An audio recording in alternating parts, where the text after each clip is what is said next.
Habari ya mchana. Mimi nataka kuzungumza mambo mawili tu, kwa sababu mimi nilishazungumza extensively tarehe 2 April baada ya kuwa nimeondolewa kwenye nafasi niliyokuwa nayo. Mimi naitwa Julius Mwita, mgombea ubunge wa Chadema mwaka 2020 Musoma mjini, ambaye basically nilishinda ubunge, kanyang'anywa na jeshi la wananchi, na pia nilikuwa katibu wa secretariat ya kamati kuu ya Chadema. Nilikuwa mkuu wa mafunzo ndani ya chama, na nilikuwa mkuu wa tathmini na ufuatiliaji ndani ya chama. Sasa tarehe 1 mwezi wa 5 mwaka 2025 nilipokea barua kutoka tawi la Nyabisare kinitaka kujieleza na kufika mbele ya kikao cha kamati ya utendaji ya tawi la Nyabisare pale Msoma. Kwa nini nisichukuliwe hatua za kinidhamu kwa kupinga misimamo ya chama, na wakanukuu kanuni ya 10.1, kanuni ndogo ya 3, ya 8, ya 9, ya 10, 11 na 12. Barua hiyo nimeijibu jana kwa kueleza extensively makosa ya kwenye hiyo barua. Kwa baadhi ya waandishi wa habari mliipata, lakini majibu yangu yalilenga kuonesha kwamba kinachofanywa sasa hivi na uongozi wa chama ni kufukuza wote wasiokubaliana nao. Wanafukuza kila mtu ambaye hakubaliani na wanachokifanya, hakubaliani kwa fikra, kinyume na katiba ya Chadema ibara ya 3.2.6 na kinyume na katiba ya Chadema ibara ya 3.2.7, ambazo zinazungumza kuhusu kuwa na uhuru wa mawazo chini ya sheria zilizo za haki na kuwa na siasa zilizo juu ya vyama. Chadema inatambua kwamba tunahitaji kuwa na siasa zilizo juu ya vyama. Lakini leo tuna chama ambacho kinaweka siasa za vyama mbele kuliko siasa za kitaifa. Sasa kuna jambo moja ambalo Watanzania kwa ujumla na wanachadema wajiulize. Mimi nimetoka Chadema, lakini nawaachia Chadema wajiulize. Hivi mwaka 2020 we had a guy in this country anaitwa John Joseph Pombe Magufuli. Alikuwa anatisha kweli kweli. Yaani jamaa alikuwa anatisha. Lakini tulikwenda kwenye uchaguzi tukamkabili mzima jinsi alivyo, na watu walikuwa wana uhakika watashinda. Ndio maana uchafuzi ulipofanyika wakasema tumeibiwa uchaguzi. Kwa nini? Kwa sababu walimkabili Magufuli wakijua wanashinda uchaguzi. CCM hii dhaifu kabisa ya mwaka huu tunaiogopa kwa sababu gani? Kwa nini tuiogope CCM? Au watu wamepewa mlungula ili wasipeleke chama kwenye uchaguzi CCM ipite bila kupingwa? Sasa hatuwezi tukaacha CCM inapita bila kupingwa kwa hoja ambazo hazitekelezeki. Ndio maana lazima kuwe na mawazo mbadala.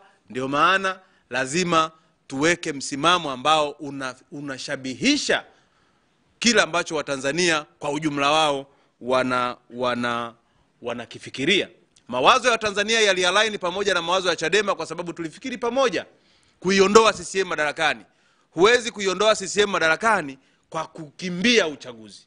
Huwezi kuiondoa CCM madarakani kwa kususa uchaguzi. Unaiondoa CCM madarakani kwa kuikabili wazima jinsi walivyo. Sasa hilo lilikuwa la kwanza. Lakini la pili, nataka niwakumbushe wanachama wa Chadema. Wanatuita sisi majina mbalimbali, saliti, waasi. Kisa tu tunakuwa na mawazo mbadala. Sasa mimi naomba niwe na mawazo kama ya kwao sasa wanachama wa Chadema.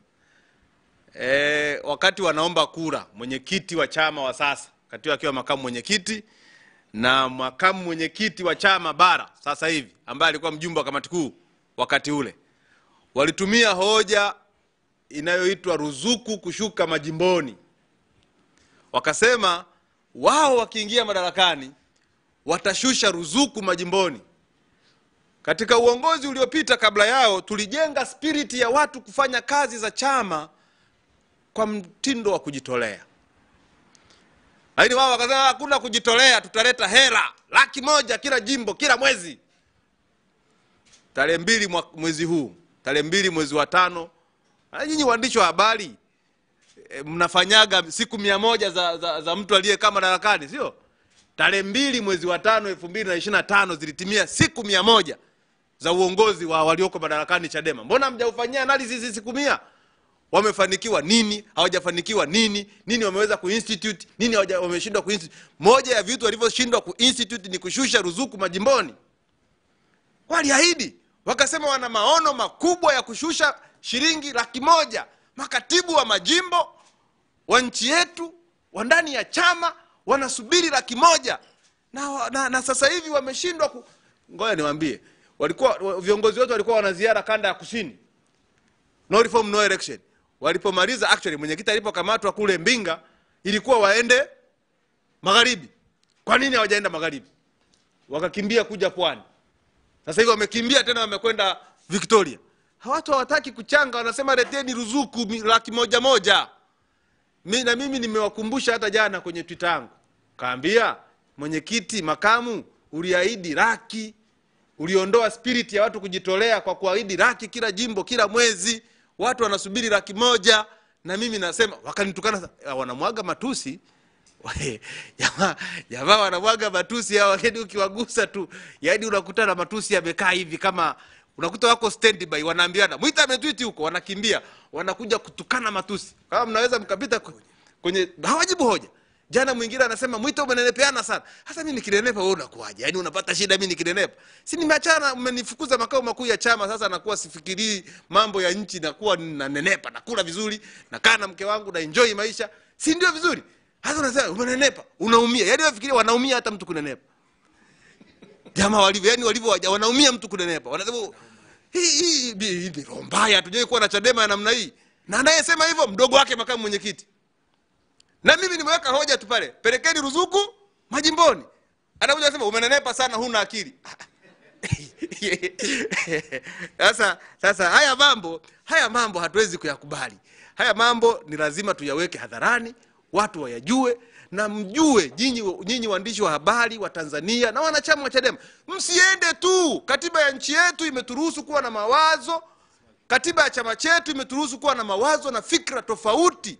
Kwa tunapokuwa tunabishana kwa fikra, kwa mawazo na mitazamo, maana yake ndio tunajenga chama, maana yake ndio tunajenga taifa. Kama hebu fikiria, tukiwa na wakati ule Magufuli alikuwa anatushughulikia, sio?